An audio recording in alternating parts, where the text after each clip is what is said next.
सम्पूर्णमा नमस्कार है साथीहरू।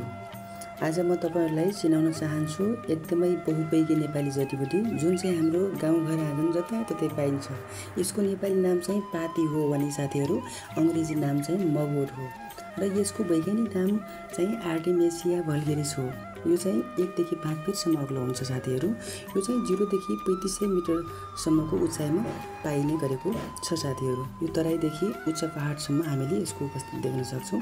यो एकदमै औषधि गुणले भरिपूर्ण जडीबुटी हो। यसको प्रयोगको कुरा गर्दाखेरि चाहिँ पुराना मान्यता अनुसार यो चाहिँ घर शुद्ध राख्छ भन्ने मान्यता छ। पेट दुख्दा, महिनावारी गडबडी हुँदा यसको पात उमारेर खुवाउने चलन पनि छ। यसको गन्धले लामखुट्टे, उडुस र अन्य कीरा टाढा भाग्छन् भन्ने मान्यता पनि छ। तर ध्यान दिनुस्, यो सबै परम्परागत छन्, तर औषधिको रूपमा प्रयोग गर्नुअघि चाहिँ विशेषज्ञको सल्लाह लिनुस् है। यदि जानकारी मन पर्यो भने लाइक, शेयर र फलो गर्न नबिर्सनुहोस् है। धन्यवाद।